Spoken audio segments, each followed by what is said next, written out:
Well, hello, and this is quite an unusual thing. It's a first. It's the first sort of guest webinar on behalf of Luxatia. And for those that know Luxatia, it's a wonderful series of conferences throughout Europe covering just about any topic you can think of.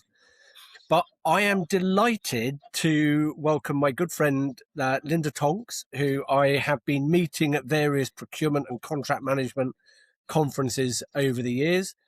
Linda, for those that don't know you, perhaps you'd like to say hello. Well, thank you, Richard. I'm very honored to be the first on this Luxatia podcast. As Richard said, my name is Linda Tonkes. I'm from the Netherlands. And I am one of the owners of a company called CM Partners. And at CM Partners, we develop methodologies, process blueprints for everything that has to do with contracts and relationships. So we try to help organizations to gather the power of the market and make it work for them. So that's my job. I write books about contract management. I make trainings about them, and I like to speak at them at events. And you speak well, but perhaps just go back a little bit further in time. I mean, did you start in a sort of traditional corporate environment before getting into CM Partners? Yes, but not in the procurement or sales or anything to do with contracts. I'm a certified public auditor by training. Oh my goodness! Right. And I've worked with Deloitte for 14 years before I decided I would have more fun being an entrepreneur. Mm-hmm. So then I made a shift. And after a while, that led to CM Partners and the methodologies there, the CATS frameworks, the CATS methodologies, which is a crazy name to use outside of the Netherlands because everybody's thinking that I'm talking about the PATS. But it's really an abbreviation for contract administration and tracking scenario. So let's get it out of the way at the beginning of this podcast. Well, look, I think that's a good plan. Right. Okay. Let's get to the meat of the topic. I mean, really excitingly, your latest book, which, if I get it right, Supplier Relationship Management with CATS SRM, Structured Impact with Today's and Tomorrow's Suppliers. There are lots of books on contract management. Funny enough, I don't see contract management anywhere in that title. So what's the gap that this book is going at? I think if you look at business environments in the last decade or maybe decades, it has been focusing a lot on procurement, sales, and contracts. And I think most organizations somehow got that covered. It can always be better, but there's awareness, there's attention, and people are working on it to make it the best contract and commercial management that they can, and to write the most beautiful contracts with or without the help of AI Right. that they can use. But what is missing is the ability to shift from a single contract and drafting that single contract and managing that single contract to the portfolio view that's needed to survive in the current business ecosystem. Right.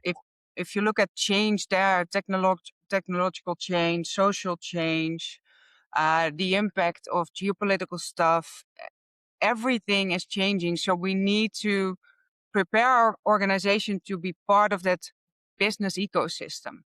Mm. And that requires a portfolio view that a single contract can support, but not fully fulfills. Right, got you. But I mean, if I went into most organizations, I mean, they would tell me that contract management and supplier relationship management, although obviously there's a link, they're separate disciplines, or most organizations see them as separate disciplines. I mean, you're suggesting CATS SRM actually, bridges that gap. How does it do that? Well, if you take a step backwards and you look at a supplier, then basically a supplier is a collection of contracts. That's an interesting perspective. One supplier, if you have contract, it has one or multiple contracts. So that's today's suppliers in the titles. So that's for contracted suppliers. That's the logical link between contract management and supplier relationship management. If I'm managing one contract and I'm managing a portfolio, then they're linked. Right. But if you then look at suppliers that could potentially help you in the future, so tomorrow's suppliers in the title, that is often looked at as like relationship management, and we need to do a lot of talking and we need to do a lot of coffees and dinners. Yeah.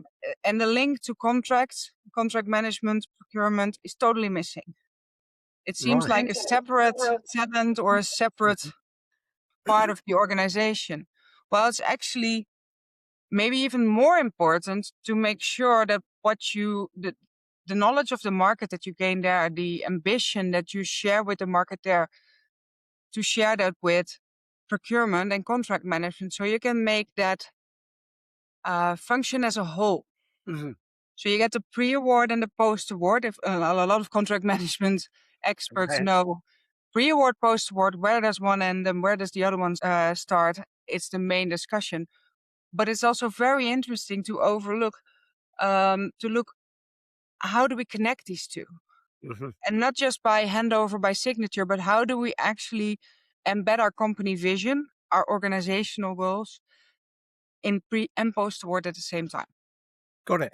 I mean, you've sown the idea, as you always do in my mind, that this idea that actually a supplier is simply a collection of contracts, and actually those contracts could be at any stage of the cycle. We could be pre-contract, we could be new contract, we could be long established, and actually we could be exiting contracts as well. So it's Desired contracts.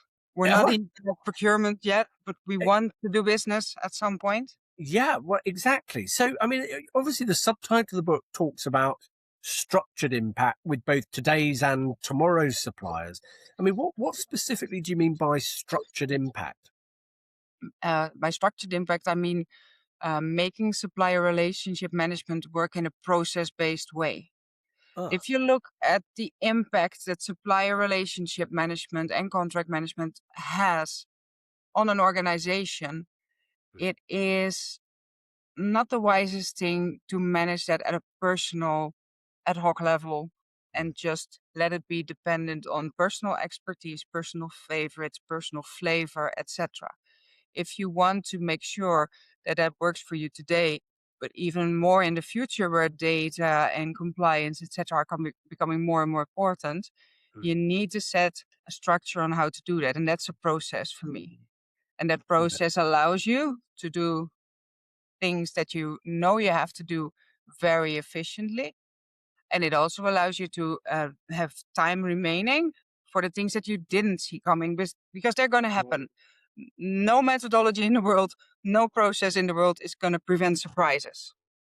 absolutely. So, therefore, if we were talking to I suppose, a contract or a procurement professional, both of whom could have a responsibility for, SRM, what would you say that good SRM looked like in that structured context? Good SRM, as any process for me, would look like something that puts the organizational objectives at the center. Right. You see a lot of focus on people, on technology, on process itself, but that should not be the center of attention. The center of attention is, how are we going to achieve our organizational objectives Mm-hmm. by ourselves and with our suppliers and our clients as in our supply chain, Got it. basically.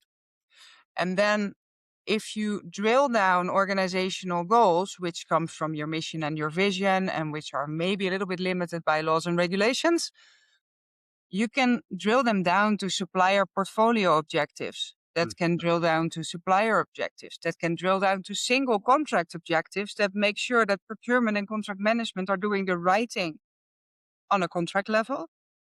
Supplier management is doing the right thing on portfolio level, and the organization as a whole has a better realization of their objectives. I think that's at the center of SRM.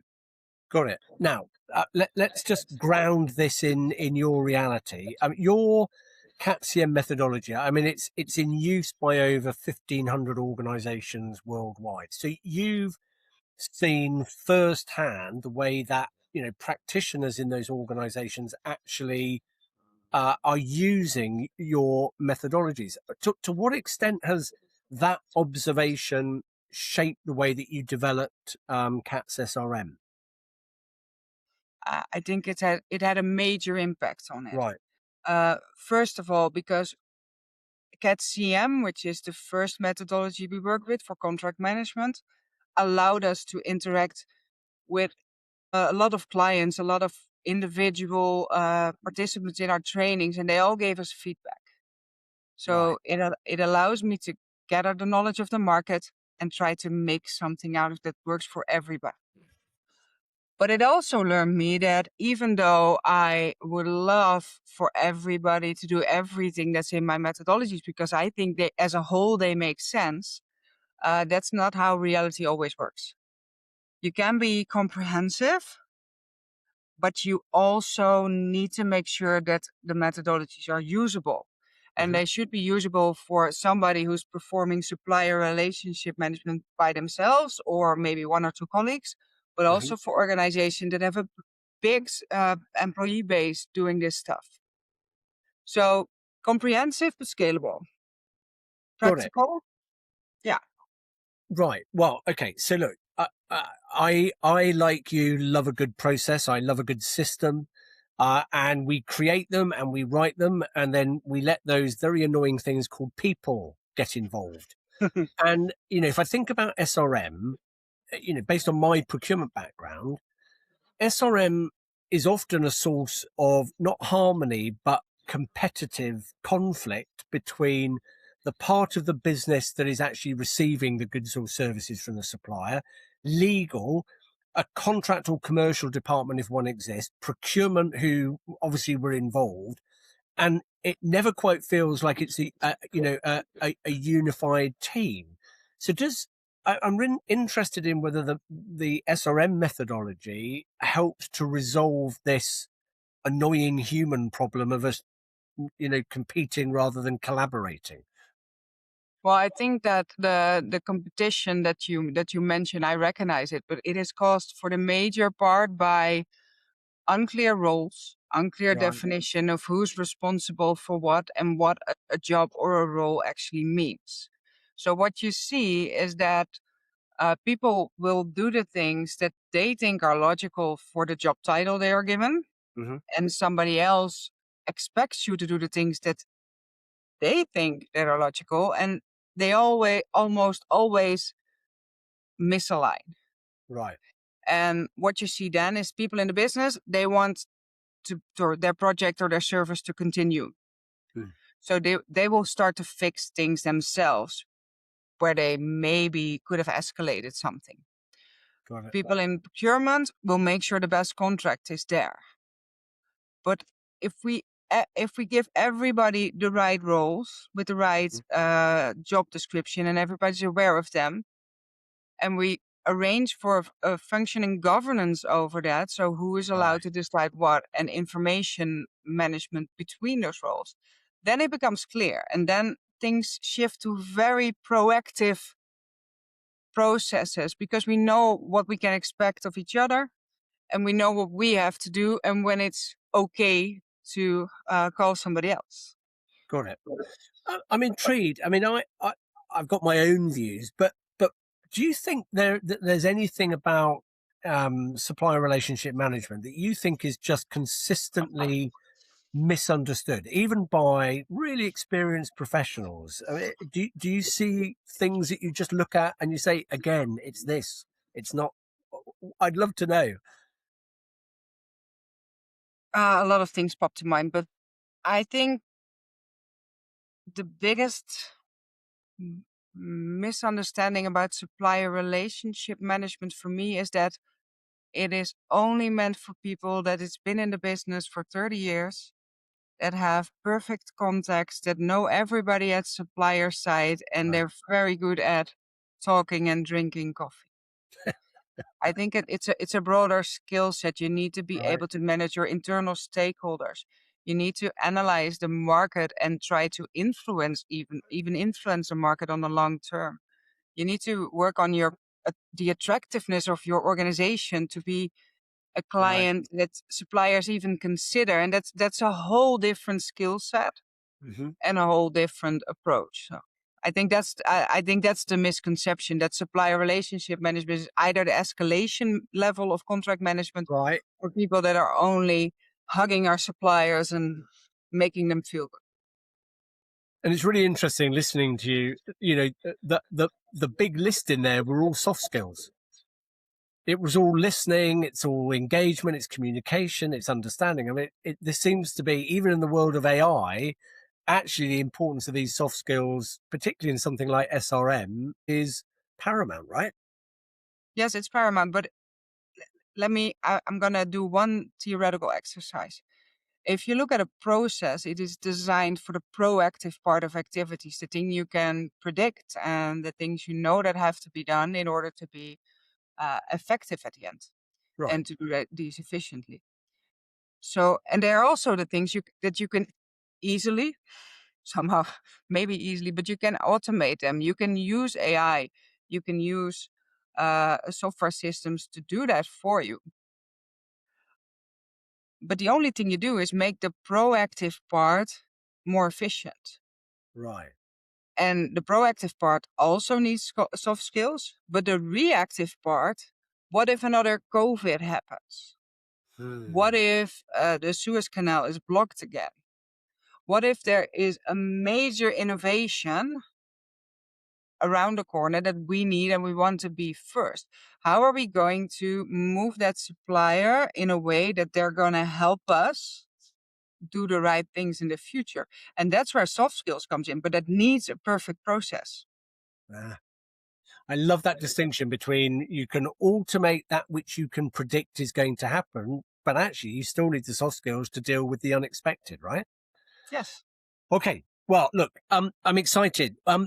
If I understand correctly, the book, you're going to be launching it at the Luxatia 8th World Contract Management Summit in September in Berlin, and I'm looking forward to seeing you there.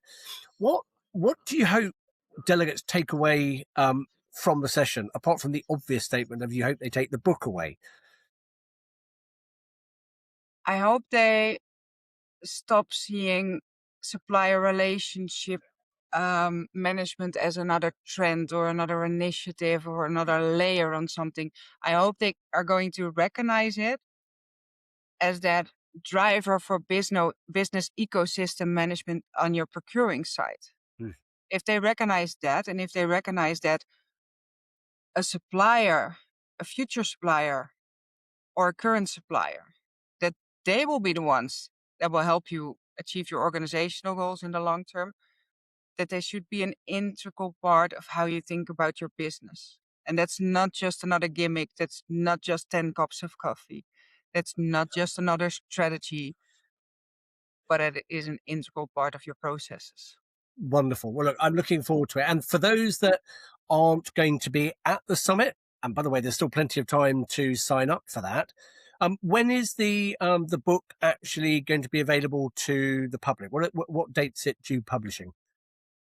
In English, it will be available right after the summit. So the summit is on September 17 and 18. So it will be on September 18. Right. If you're lucky enough, like me, and you speak Dutch, you can have it on the September 9th.